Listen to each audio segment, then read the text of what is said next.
मेरे YouTube channel में आप सबका स्वागत है। आज हम 7th क्लास का हिस्ट्री का तीसरा लेसन दिल्ली के सुल्तान पढ़ेंगे।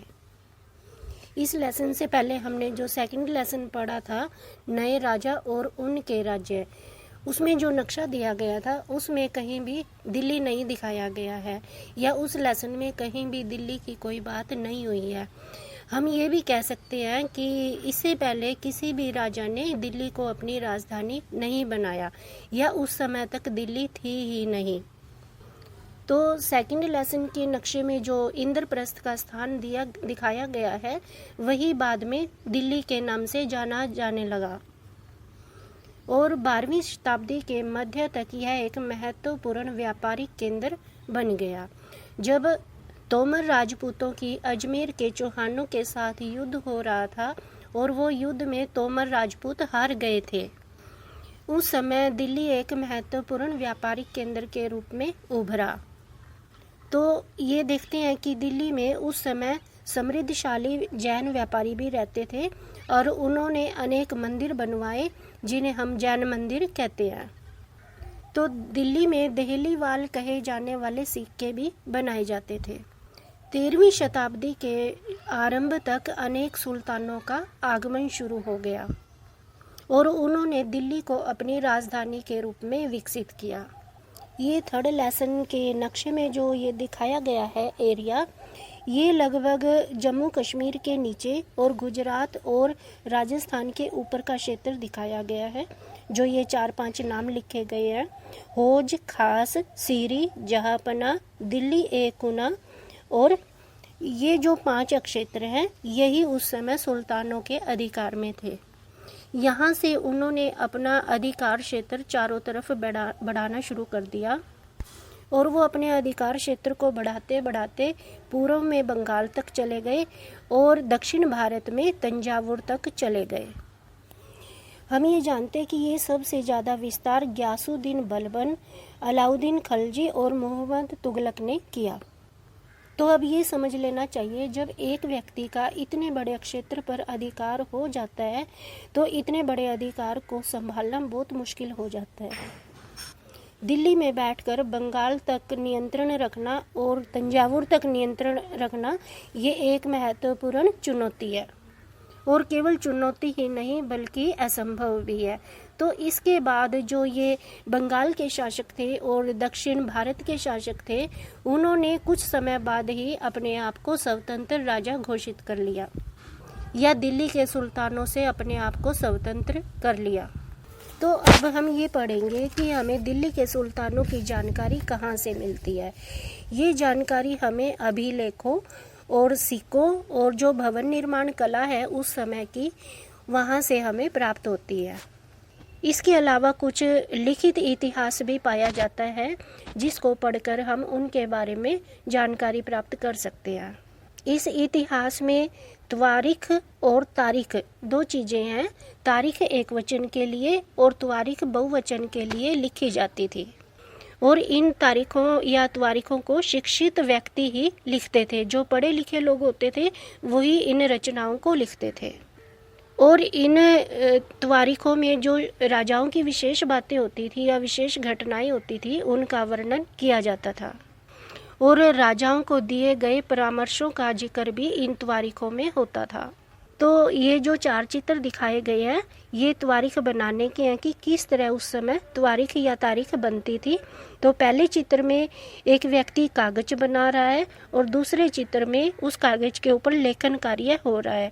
तीसरे चित्र में ये दिखाया गया है कि उस त्वारीख में जो महत्वपूर्ण शब्द हैं उनको सोने से सजाने का काम हो रहा है, और चौथे चित्र में उस रचना के ऊपर, उस इतिहास के ऊपर कवर चढ़ाया जा रहा है। तो इसके साथ ही ये समझना जरूरी है कि ये जो लेखक होते थे ये कहाँ रहते थे। ये अक्सर शहरों में ही रहते थे, दिल्ली में ही रहते थे, ताकि राजा भी दिल्ली में रहता था ताकि उसकी विशेष बातों का, विशेष घटनाओं का साथ साथ पता लगे और वो त्वारीखों में लिख सके। अब हम ये पढ़ेंगे कि उस समय के लोगों की सोच विचार क्या थी। तो उस समय का जो समाज है जन्म सिद्ध अधिकार पर आधारित था और दूसरा लिंग भेद के आदर्शों पर आधारित था। जन्म सिद्ध अधिकार क्या होता है?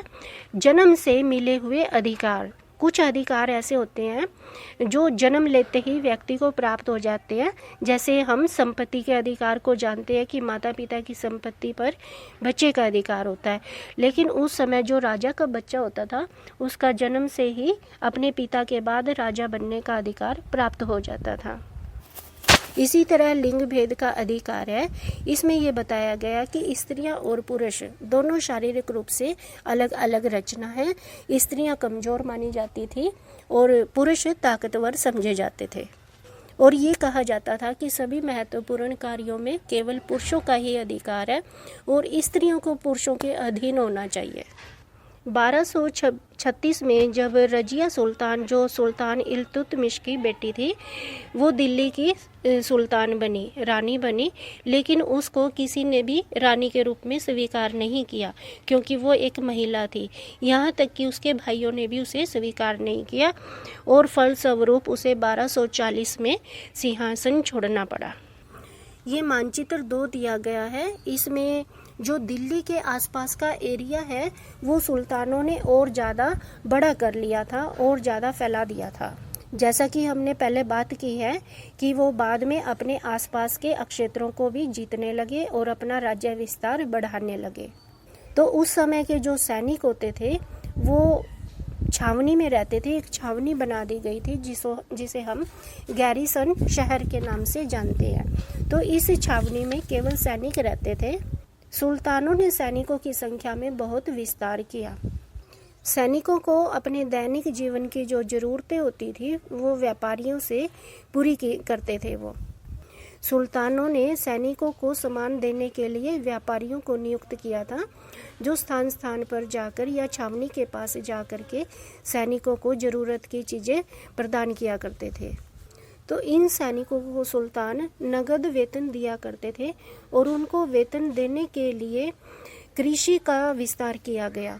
गंगा यमुना के तट पर जो लोग रहते थे इनमें भोजन संग्राहक थे, शिकारी थे और पशुओं को चराने वाले लोग रहते थे। तो सुल्तान ने उनको वहाँ से हटा दिया था और दूसरे स्थान पर भेज दिया था और लोगों से वहाँ पर खेती करवाई गई और उस खेती का 50% लगान के रूप में लिया जाता था और उस लगान में से ही सैनिकों को वेतन दिया जाता था। इस तरह हम देखते हैं कि कुछ सुल्तान, जिनमें मोहम्मद तुगलक का नाम विशेष रूप से आता है, कि उसने शासन व्यवस्था में सुधार किया। जैसे अभी हमने पढ़ा है, सैनिकों का विस्तार करना और उन्हें नगद वेतन देना और कृषि का विस्तार करना। तो ये अच्छी बातें हैं जो उसी राजा ने सबसे पहले शुरू की। जबकि इससे पहले जो सेना होती थी वो अपेक्षाकृत कमज़ोर होती थी और ना ही उन्हें वेतन दिया जाता था। राजा ने सैनिकों को इतना वेतन देने के इसलिए इंतजाम किए थे ताकि सैनिक खुश होकर के राजा की सुरक्षा करें और राज्य विस्तार में राजा की मदद करें। बाकी का लेसन हम अगले वीडियो में पढ़ेंगे। अगर आपको मेरी वीडियो अच्छी लगे तो लाइक ज़रूर करें, सब्सक्राइब भी करें और अगली वीडियो को ज़रूर देखते रहिए। धन्यवाद।